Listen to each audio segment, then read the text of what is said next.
Hello and welcome. My name is Ryan Dakota Farris, and I want to thank you for joining us for this pre-concert chat for our concert Friday, July 12th. The first piece on tonight's concert is by a composer named Mozart Camargo Guarnieri and his three Brazilian dances. Now you might be asking yourself, hold on, his name is Mozart? Well, yes, Guarnieri's Italian father, Michele Guarnieri, was a lover of classical music. Mozart had three brothers, so the father named three brothers Rossini, Verdi, and Bellini. Mozart found his first name to be too pretentious, so later in life he styled himself just as M. Camargo Guarnieri.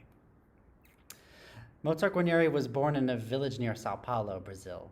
He studied piano, composition, and conducting in Sao Paulo and also in Paris. His compositions received significant recognition in the United States during the 1940s, leading to conducting opportunities with major American orchestras. He is generally regarded by some as the most important Brazilian composer after Heitor Villa-Lobos, who you'll hear a work by next on this concert. Guarnieri uses rhythms and melodies of his country's native dances in small pieces for orchestras, much as the nationalist composers such as Antonin Dvorak and Bela Bartok had done before him for their own countries. He produced three such dances, written first for piano and then transcribed for orchestra, over about an 18-year period. The three are generally played as a set, and that's what you're going to hear tonight, the set of all three Brazilian dances. Now, please forgive my Portuguese as I go through the three movements of this work. The Dança Brasileira, Brazilian dance, dates from 1928. It features a buoyant melody on the piccolo, played over woodwind accompaniment, which is later taken up by full orchestra. In the second dance, a dark melody, played by snarling brass, begins the Dança Selvagem, or Savage Dance, which dates from 1931. It sounds a bit like a kinder version of Igor Stravinsky's Rite of Spring. Third movement, the Dança Negra, of 1946, begins with a low ostinato that plays throughout the work. It spools out a relaxed, genial melody in the winds that sounds like it could have been taken from a spiritual. Although the middle section brings more forceful music in the brass, the opening melody returns to end the work with a charming coda. The second work on tonight's concert is the Bachianas Brasileiras No. 2 by Heitor Villa-Lobos. Villa-Lobos was a Brazilian composer, described as the single most significant creative figure in 20th century Brazilian art music. A prolific composer, he wrote numerous orchestral, chamber, and other vocal works, totaling over 2,000. His music was influenced by both Brazilian folk music and by stylistic elements from the European classical tradition. Upon arriving back in Brazil, after living in Paris for 13 years, Villa-Lobos announced that he had discovered a link between Brazilian music and the great timeless qualities of the melodies of Johann Sebastian Bach, and that he would demonstrate these with a series of works called Bachianas Brasileiras. So the one you'll hear tonight, the Bachianas Brasileiras No. 2, is scored for small orchestra, 10 woodwind instruments, standard string section, piano and celesta, and a percussion section of standard instruments and 4 native Brazilian rattles, which I will not try to pronounce. It is the most popular of the 8 purely instrumental Bachianas Brasileiras and is one of the rare pieces in the series that includes descriptive music. Here, Villa-Lobos describes the scenes of the Brazilian countryside and its people.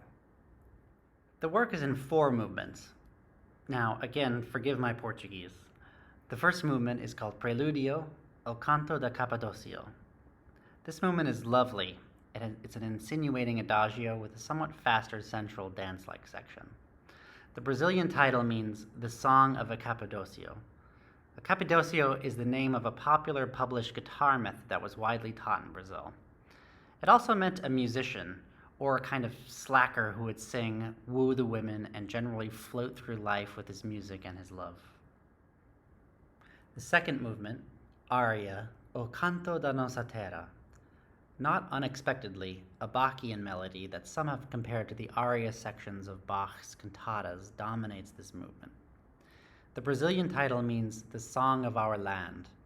It opens in the tempo lento assai, very slow. It's in a 3-part form, with a march in the middle, something more rhythmic. This pulsating rhythm is driven by the piano, and melody is primarily given by the saxophone. The third movement, Danza, Lembranza do Sertão. Villa-Lobos, who loved the mid-range instruments of the orchestra, gives the flowing dance melody to the trombone, over a fluid rhythm in the strings. There is more assertive dance rhythm in the central section.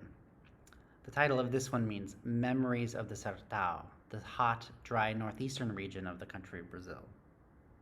The final movement, Toccata, O Trencijo do Caipira. This is the famous Little Train of Caipira, and the composer's full array of percussion is held back until this concluding movement to portray the creaking and puffing of a stalwart, backcountry little engine that could.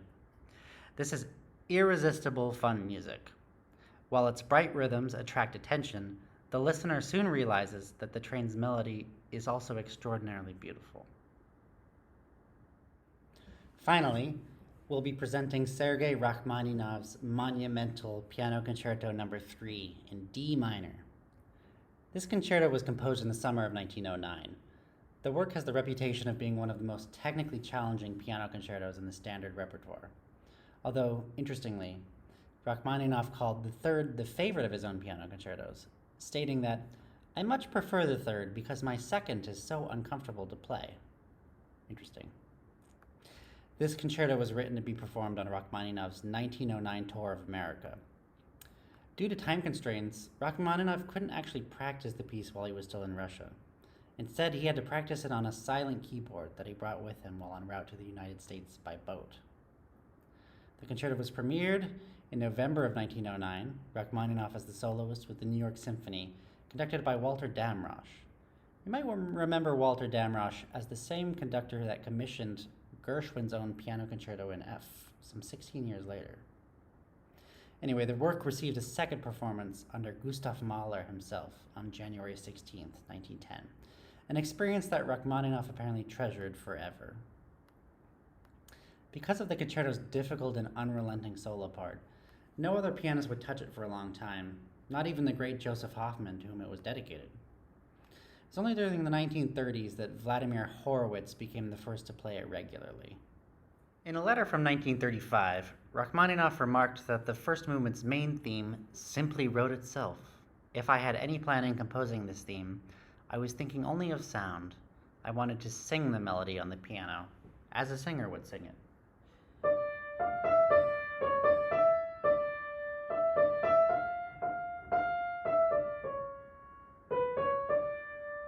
Etc. This long-breathed theme is the most important one in the concerto, since parts of it return, transformed, in all of the movements. There's a second theme that begins as a rhythmic dialogue between piano and orchestra, but soon evolves into a sweeping and lyrical expression. Following a passionate development comes an even more passionate solo piano cadenza. Finally, the orchestra makes its presence felt again little by little until a brief restatement of both themes in the movement's ending. The second movement, Adagio, is entitled Intermezzo. An elegiac mood in the orchestral opening breaks off suddenly with the soloist's entrance. Following the sumptuous first section comes a spirited scherzando middle section for piano and pizzicato strings on a melody clearly derived from the first movement's main theme. This intermezzo leads directly into the third movement finale. The principal theme here is like a Russian dance, as brilliant and rhythmically driving as any by Tchaikovsky or Prokofiev. Episodes of varying character and tempo alternate with this theme. As a conclusion, Rachmaninoff creates increasing rhythmic excitement by incrementally raising the tempo to vivace, vivacissimo, and finally a blazing presto to form an exciting ending. Tonight's performance of the Rachmaninoff will be given by Natasha Paremski, a brilliant Russian-American pianist who's going to blow us away with her interpretation of this famously difficult concerto. I think we're all looking forward to an amazing performance. See you tonight at the Symphony. Thank you.